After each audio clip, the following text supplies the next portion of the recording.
All right, hello and welcome. Today I'm dropping my Mosin into a Monte Carlo stock.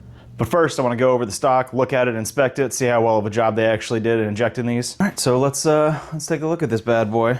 Doesn't look too terrible. The very pronounced cavity line in between your two mold halves, that's pretty unavoidable, but this is very pronounced. They probably could have minimized that a little bit.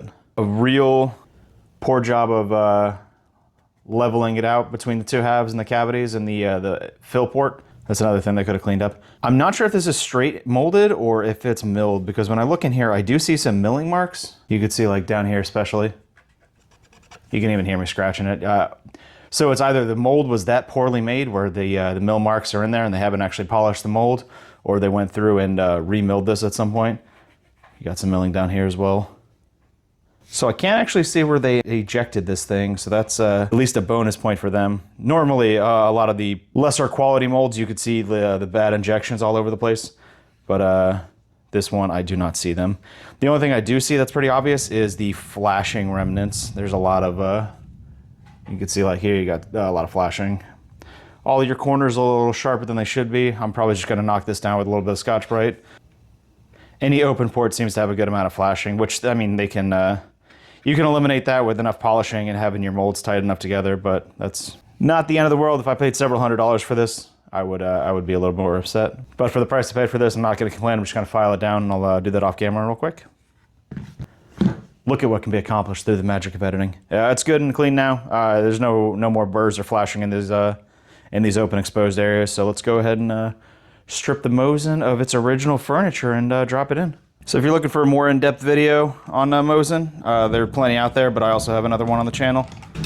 All right, so now that we're all disassembled, I'm just gonna put the original handguard back on and slide my clamping rings so that it all stays together so I don't lose anything.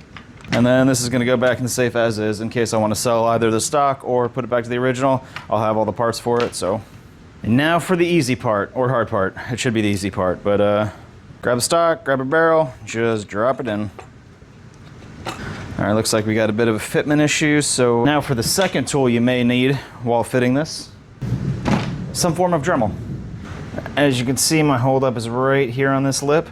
So we're just gonna take a little bit out and then keep checking.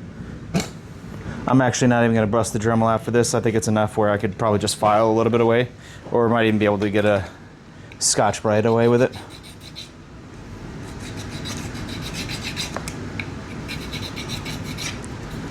And with work like this, I'm a huge fan of removing as little material as humanly possible and then fit checking, constantly going back and forth. Because you can always take away more material, you can't always add it back, so.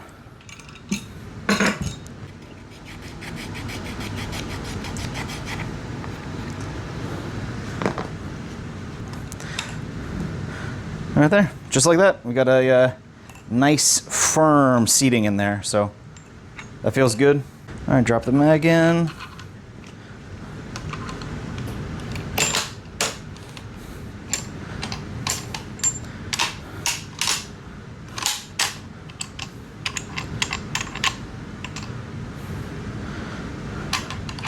I have a dead trigger. Why do I have a dead trigger?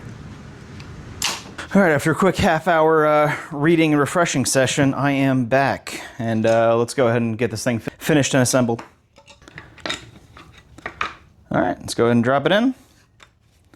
Still a little snug around the forward, which I'd rather have a little tighter than looser, so I'm happy with that. And as we see, the trigger works, which I'm super happy about. I'll go ahead and slap the magazine back on. Gonna go ahead and function test the trigger this time, make sure we're working.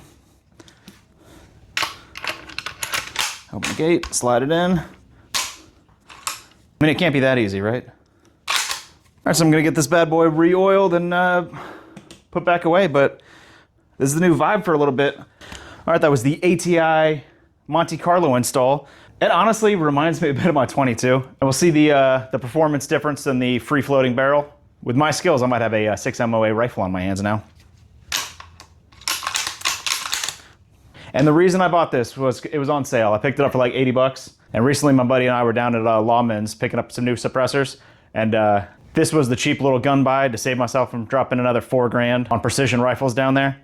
They really do have a good way of separating you from your wallet down there. But I love that showroom, and if you guys are ever in the Central Florida area, definitely check out Lawman's. It's a awesome shooter shop. And the guys down there are super awesome, super knowledgeable. They'll talk your ears off for hours, so do appreciate everyone down there. Thanks for showing us around and everything.